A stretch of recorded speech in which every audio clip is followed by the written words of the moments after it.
All right, let's increase the firepower a good amount and get into the shotguns. There are 2 of them in this game. The first one is the hunting gun. But first, let's go over the ammo. Shotgun ammo. Typical shotgun ammo box looking. 12 gauge shotgun shells. Well, couldn't be more generic than that, even though that's what they are. Could slightly read this here. It looks like 200 cartridges, 8.2 millimeter NATO. Can't quite read the rest of that. I see like 32 at the end. Cartons, double plus, LCH83D1202A111. Serial numbers, okay. Oh, what is this? Q38D target short total. So target practice shells, huh? Really interesting. But they work against the undead. All right. Unfortunately, unlike the remake, the box doesn't have an animation where it opens up. All right, now let's go over the actual hunting gun. A shotgun used for hunting.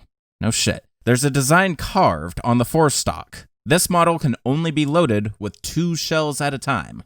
Well, obviously, it's an over-under shotgun. But yeah, here you go. It does have a nice design, indeed. I'll definitely give it that. So we haven't seen a shotgun like this in particular before, so there's nothing really to compare it to. Now, when it comes to in real life, there's no specific model that imfdb.org provides. They do provide a picture of a Hartman and Weiss over and under shotgun, maybe just for inspiration or for comparison, but I guess it's completely fictional. Now, one of my gun-toting associates who's watching me produce this weapon showcase right now, their guess is it's possibly inspired by the AR-17, but mostly only in looks, like the color palette is very similar. So the hunting gun is one of the first weapons you'll likely find after starting the game. It is located in Cabin 101 on the first floor of the Ecliptic Express. This is also known as the First Class Private Room A. So once you enter the room, you see a first aid spray and some ammo on the floor, but if you walk to the next angle, there's the hunting gun right on the bed. It's worth mentioning that you can earn the hunting gun with infinite ammo if you achieve a C rank on Leech Hunter, and this requires you to get 60 to 89 leeches. Here is the hunting gun being equipped by both Billy and Rebecca, and their idle stances.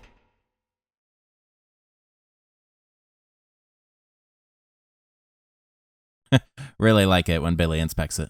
All right, now let's go ahead and test it out. I'll have Billy be the first presenter.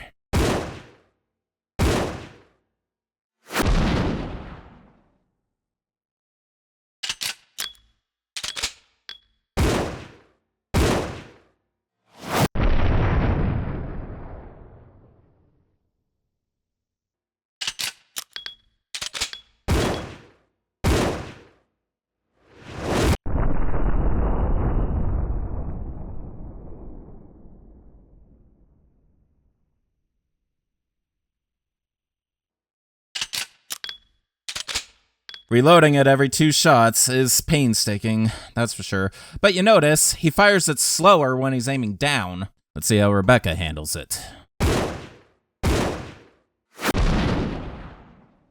Huh, she fires it faster down than Billy does, that's interesting. However, she has to take a step back when she fires it.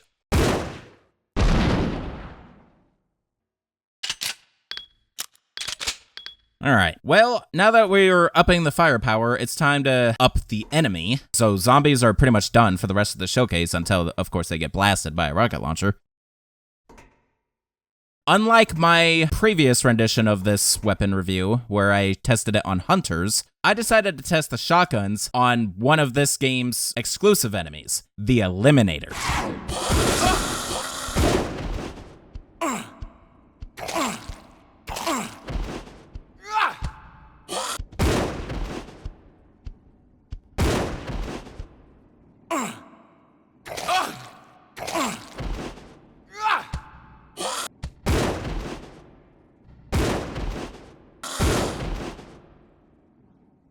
Alrighty, so 2 of them took 2 shots each, while the third one took 3 shots. So a decent weapon, for sure. Because it's the first of its class, I don't have anything else to compare it to, so we're just gonna take those results and consider them for when I go over the next shotgun. That being said, that is it for the hunting gun. Now for the other shotgun, just called shotgun in this case, a conventional pump-action shotgun. Oh, come on, that's all you got? Whatever, I've heard worse descriptions. All right. So this shotgun, according to imfdb.org, and just looking at it, you can kind of tell, is heavily based off of the Remington Model 870. However, there seems to be some parts that are inspired by the Winchester M1912 as well, so it's a slight hybrid of a shotgun. But being mostly reminiscent of the Remington 870, I will compare it to past variants we have seen of this weapon. So we have seen the Remington 870 in Resident Evil 1 and Resident Evil 2. We haven't seen it since 2. We've mostly seen M3s and SPAS 12s since then. So this weapon makes a slight return. Of course, in Remake, we also had a Winchester shotgun, so there's some similarities there too. Alrighty then. The shotgun is located in the storage room on the first floor of the training facility. So when you come in here for the first time, there'll be a couple zombies you'll have to fend off first. Once you do, shotgun is around the corner and right here. It's worth mentioning that you can find 2 shotguns in the Leech Hunter minigame, the first of which is located in the sewer in the basement level of the training facility. This is the passageway you go through in the main game to get into the training facility. In Leech Hunter, though, you start in the main hall, so you have to come down the ladder, go into the sewer, and as you can see, the shotgun is planted against the wall here, next to some convenient shells. It's worth noting that it's only loaded with 6 shells instead of the usual 7. The other shotgun is located in Torture Room B, in the B1 level of the facility basement. This is the bigger torture room where Rebecca ultimately ends up after going through the crawl space. So once you come into the room, of course you fend off all the enemies that are in here, and the shotgun will be planted against one of the torture devices right here. And here's the shotgun equipped by Billy and Rebecca.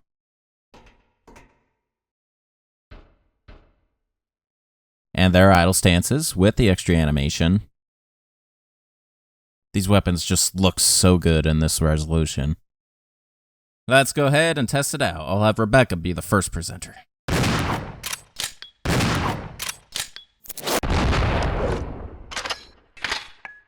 Again, she has to take a step back.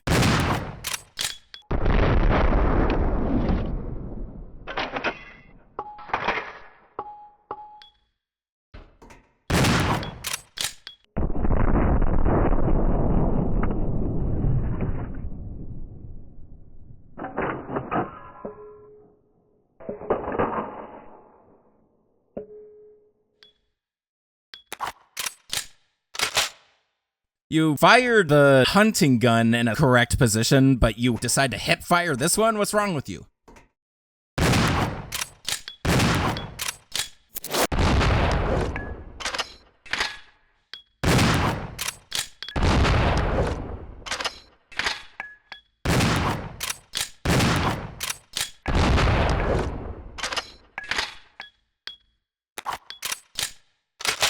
Of course, Billy handles it a bit better than Rebecca does. In fact, when he's aiming straight, his fire rate is faster.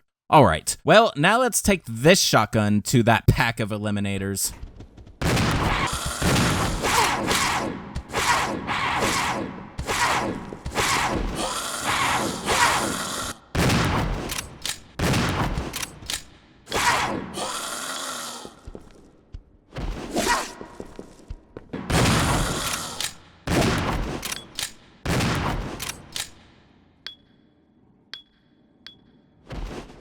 Okay, well, it's not really much of a surprise that I'm having the same issue as I did in Remake, considering this game is near copy and paste of it. But when it comes between the shotguns, there's not enough firepower difference to make a change in the results of all 3 eliminators. It once again took 2, 2, and 3. So, not a high enough firepower difference. However, I do know factually and statistically that the hunting gun has more firepower overall. So, you basically have to make a choice between the 2 shotguns. You want more power but less capacity, or vice versa, because that's really the trade-off. It could be also a difference in range, but when it comes to shotguns, I'm not interested in range, since the best way to use them in all situations is close range. Alrighty, well, that's gonna go ahead and conclude the regular shotgun, as well as all shotguns. Alright, turning the firepower to high and getting into my personal favorite weapon category, magnums. First, let's go over the ammo, though. These magnum rounds boast several times the stopping power of ordinary handgun bullets. Well, that much is obvious. All right, Magnum class pistol cartridges, essentially. 8 cartridges, jacketed flat point. Can't read all that text. Reds. 454 Casull. You can actually see it on the box right there. So we have an actual caliber that it is. That's awesome to know, actually. All right, now let's go over the weapon itself. Get a side view. There you go. A large handgun capable of firing powerful Magnum rounds. All right. So, when it comes to real life, this is sort of a fictional handgun, according to imfdb.org, but it is inspired by an M1911 type pistol, such as the AMT Hardballer. To a lesser extent, the overall design resembles our Desert Eagle. I don't know exactly what parts of it, but it mentions it. And I guess because of the 454 Casull ammunition, and because that is referenced, I guess I'll also mention that some inspiration may be from Hellsing, the manga and anime, because there are 1911-inspired Hellsing arms 454 Casull in that series. And here's a picture of a replica. It did come around a little before this game was released, like in 2001, so it's possible inspiration. Alrighty. The location of the Magnum is in the cable car in the laboratory. Now you go inside it, and you'll see the Magnum here on this body. It's worth mentioning that the Magnum can be found in Leech Hunter in the same location as the submachine gun would be found, but in the other pattern, the blue and greener pattern. It is found in Torture Room A, in the basement level 1 of the facility basement. Same location. You see in this corner. Conveniently placed next to some Magnum ammo. Now here are both characters equipping the Magnum and their idle stances. Looks really nice here. All right, now let's give it the old test. Rebecca, I imagine, is going to be blown backward.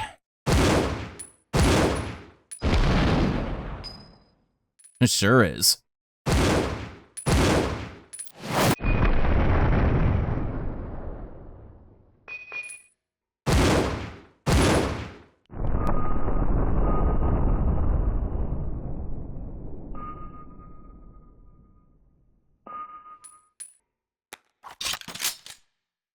All right, let's have someone with a better built body handle it now.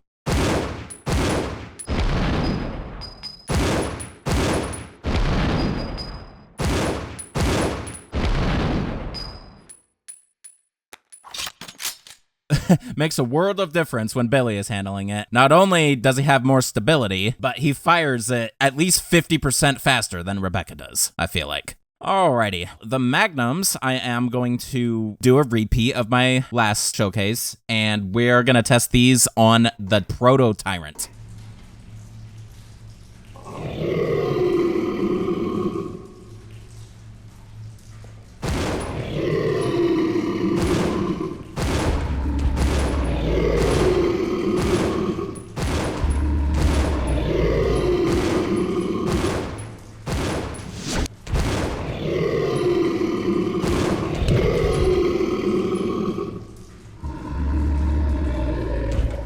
So, it took Rebecca 13 shots from the regular Magnum to take down the Tyrant. Now, it's possible it could take less because I was staying pretty distant from him the entire time. I mean, because he's a Tyrant, man. You don't want to be close up to those things.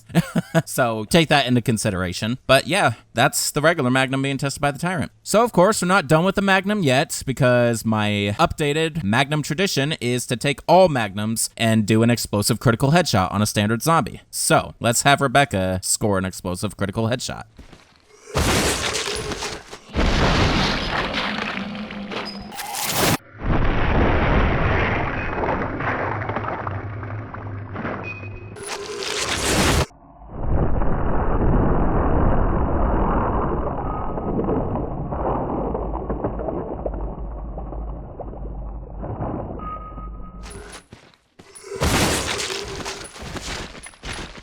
Headshot, headshot, headshot. 3 in a row. That's nice. Okie dokie. That is gonna ultimately conclude the regular Magnum. Big ass shadow behind her. Alright, now for the other Magnum, the Magnum Revolver. Whew. A Magnum Revolver containing enhanced parts like a new cylinder and frame. Its tremendous firepower makes it more of a hand cannon than a handgun. Aha! So I think this is the series' first time mentioning a hand cannon of any sort. And it is definitely appropriate because, spoiler alert, until Resident Evil 4, this was the new most powerful Magnum in the series.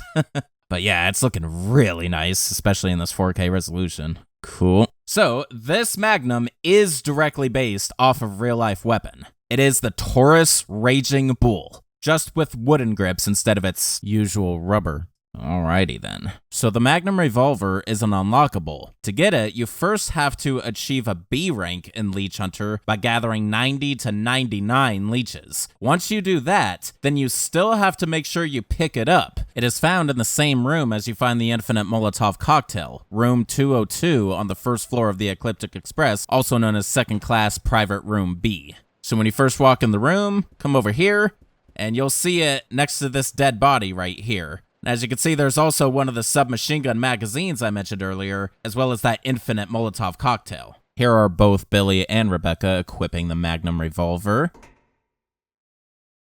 Looking really cool. And of course, their idle stances.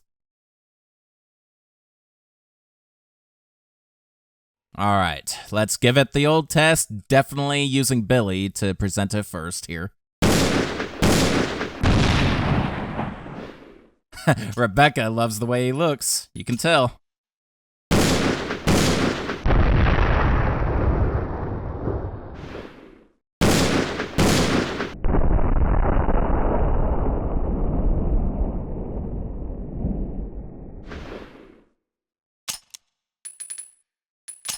Ugh, so satisfying to reload it. All right, let's see how you handle it, Rebecca.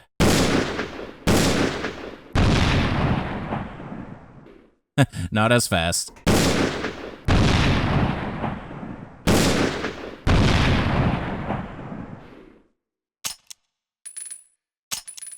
Alrighty, now let's see how the Magnum Revolver fares against the Proto-Tyrant.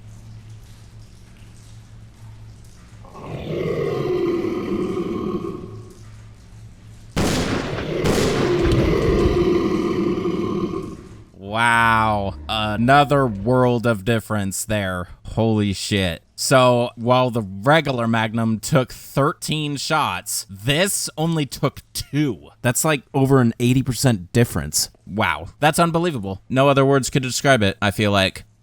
Alrighty, well, we're gonna have a literal blast taking this to a few zombies' heads. Let's do the explosive headshot now.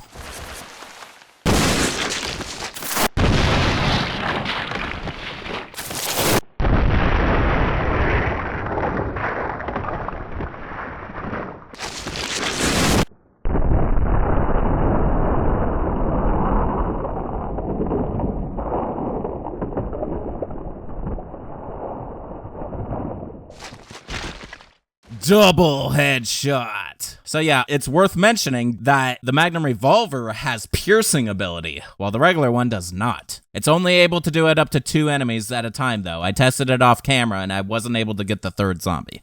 Alrighty, well that was epic and awesome conclusion to the Magnum Revolver, as well as the Magnum category. Hey, Queenie! Feast on this!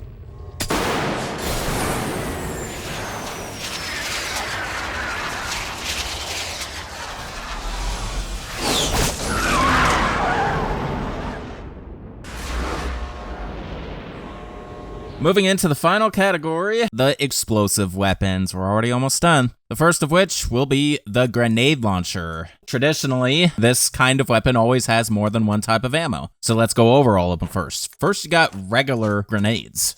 These grenades are filled with conventional explosives. All right, and you can see grenade on the side there. Now we got acid grenades. These grenades are filled with highly concentrated sulfuric acid. That's always the case when it comes to acid rounds, but it still says grenade on the side, so the only differentiating factor is the color of the sides of the case. And finally, napalm grenades, also known as flame rounds. These grenades are filled with highly flammable liquid, also known as napalm. All right, the classic red case. All right, those are all the ammos. Now let's go over the gun itself. A Franken gun, that's for sure. A large grenade launcher featuring a revolver-style chamber. It's currently loaded with regular grenades. And that part of the description changes depending on what round you have loaded, clearly. But yeah, I like the revolving chamber. When it comes to what this weapon is based off of, I said Frankengun because it has parts of like 4 different weapons in it. When it comes to the grenade launcher it's actually based on, this is directly from imfdb.org. It resembles a cross between an ARWEN 37, which is the grenade launcher from Resident Evil 1, both the original and remake in part, a DefTech 37mm launcher, which specifically we've never seen before, but we've heard of the company DefTech because that's what the grenade launcher from Resident Evil 3 Nemesis and Resident Evil Gaiden supposedly were based off of, in part. And finally, a Milkor MGL. Now, what's interesting is there's a 4th part that's not from a grenade launcher at all, and that's the folding stock. This is apparently from a SPAS 12 shotgun, which is kind of clear when you look at it. But yeah, a total Frankengun, without a doubt. One of the weirdest looking grenade launchers in the series, for sure. Alrighty then. The location of the grenade launcher is in the art storeroom on the 2nd floor of the training facility.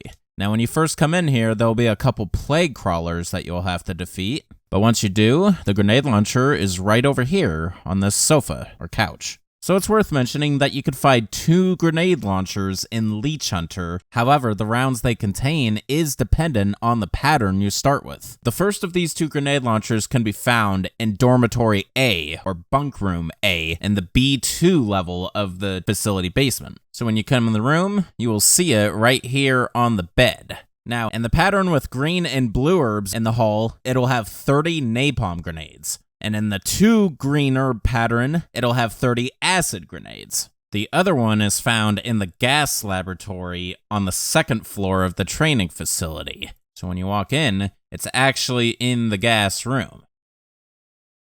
You can see it on the floor right there. At this angle, you can't see it. And this one also being affected by whichever pattern loads. In one pattern, the one with the blue and green herb, it'll have 1 grenade within it. And in the 2 green herb pattern, it'll have 2 grenades. So in either case, this grenade launcher is weak sauce. Here's the grenade launcher being equipped by both characters. And their idle stances.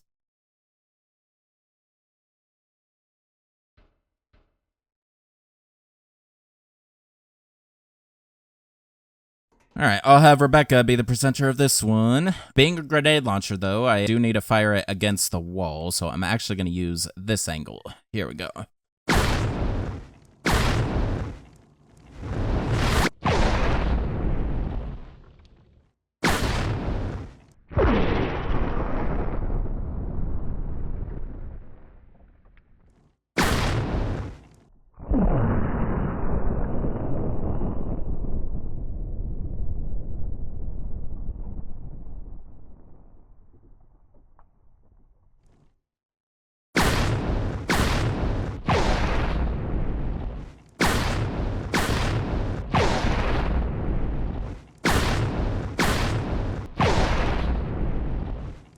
So obviously, Billy still handles it better than Rebecca, having a slightly faster fire rate. Now let's switch over the round, and luckily we could switch the ammo at will, just like Remake. Let's see how realistic these acid rounds are.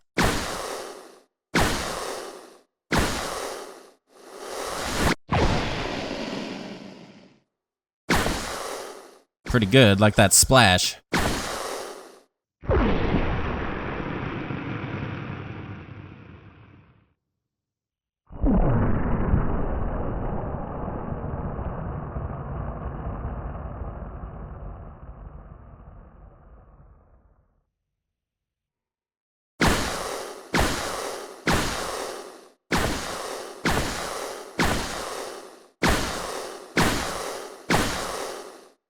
Alright, and finally, let's try napalm grenades.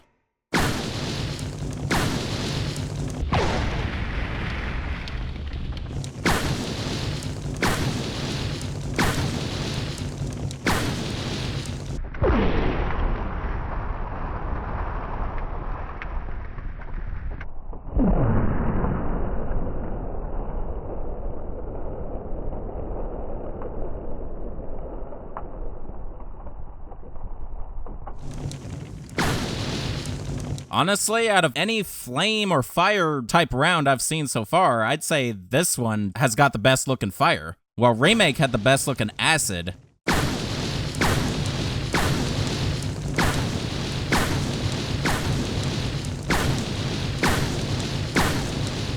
Alright, that's all the rounds. Like, as weird as the gun looks, I mean, it's a decent grenade launcher. Well, I'm gonna test the grenade launcher just like my last showcase of this game, also on the Proto Tyrant.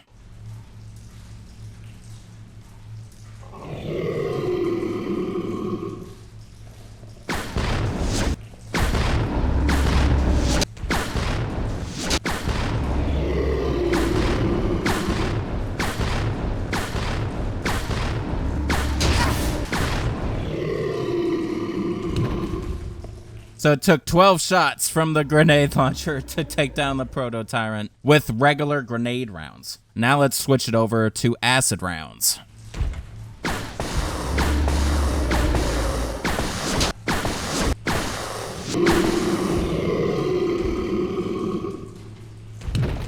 So only 7 acid grenades to take down the Tyrant, so clearly a lot more powerful than regular grenades, which if it's anything like Remake makes sense because the acid shells, if you remember, are good against all living things, BOWs specifically. Alright, now let's try napalm grenades.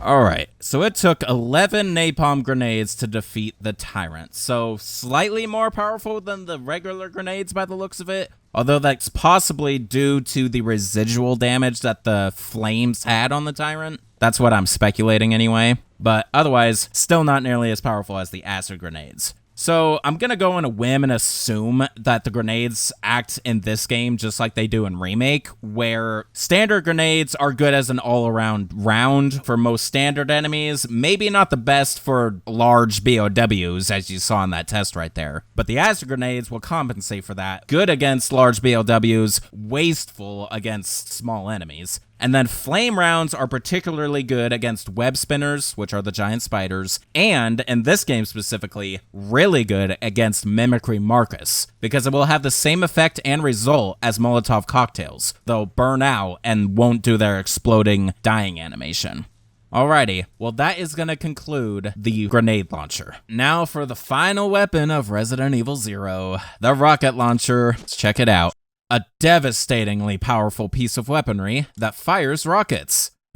That much we knew already. Alright, the design of this weapon, if you thought the grenade launcher looked pretty crazy, this completely takes the cake. This franken gun or abomination of a gun or weapon is so fictional that IMFDB currently cannot even guess what parts are being used here. So it's completely fictional and I'm not referring any other weapon. So there you go, that's that rocket launcher. Now the rocket launcher, of course, is an unlockable, which is obtained by beating the game with an S rank, which requires you to finish it in under 3.5 hours. Once you do that, then you'll find it in Rebecca's inventory at the very start of the game. Now for the last equipment check, here are both characters with the rocket launcher equipped,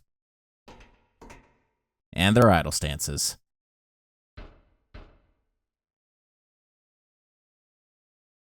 I wonder what's going through Billy's mind when he looks at it. Alright, now let's finally test it out. I'll definitely have Billy try it out first.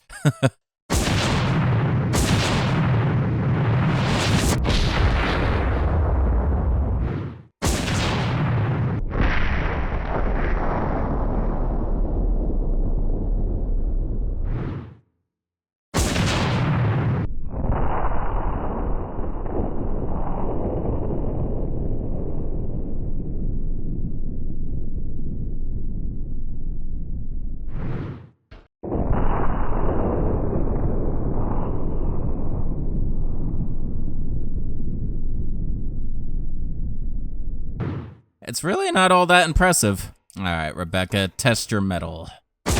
She goes way back.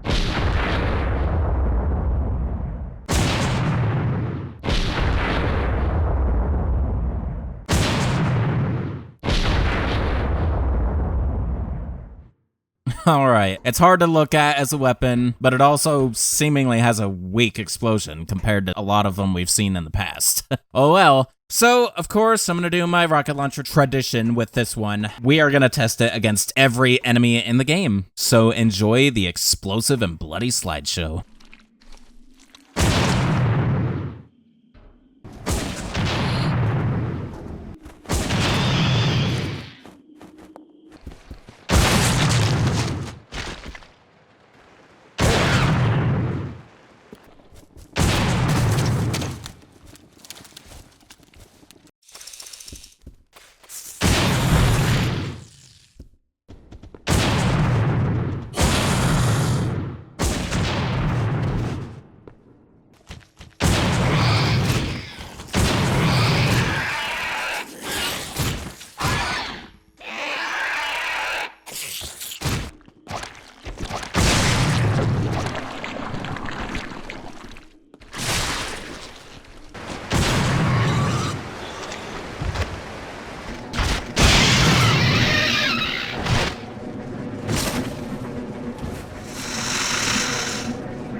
And that, ladies and gentlemen, are the weapons of Resident Evil 0, and concludes my ultimate weapon showcase for it. I hope you enjoyed it. It's been a blast making these ever since the second remaking era began, regardless of some of the mediocre games like Survivor 2, and Gaiden. But overall, it's been really fun, this journey so far, and we're soon going to be going into some really weapon-heavy games. So it's going to be a transitional phase when I get to that point. But yeah, I'm looking forward to it regardless. Okay, so now that we're at the end of this showcase, let's go ahead and add the total amount of weapons from this game to the total weapon count that we have so far. Last we left off, we were at 93 weapons, and Resident Evil 0 has 11 weapons. So add them together.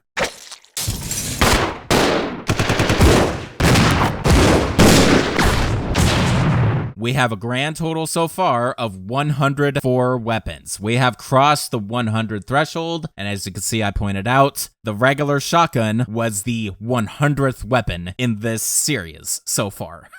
Now, I need to talk about unused weapons in this game. Unused and unusable, that is, because there are a good amount. So first, let's go over Unusable, which typically are weapons that you could see in other parts of the game, but you can't actually use it. In the hub that I chose, you could see in the background that there are all these weapons posted up on the shelves and everything. Just a bunch of Heckler & Koch MP5s, AK-style rifles, and M16 rifles. I don't know any specifics, and I don't know if there's differences between each individual, but considering they're just background weapons, I don't feel the need to be super specific. Those are the unusable weapons. Now, unused weapons are weapons that were meant to be in the game, but were scrapped, ultimately. And here's a picture of these scrapped weapons. First, you would have been able to suppress both of the pistols, apparently, with a suppressor. Also, in reference to something I said earlier about custom parts, the Magnum would have been upgradable, giving it an auto-mag pistol-like slide. Then there was supposed to be an M26 hand grenade in this game, but was cut, ultimately.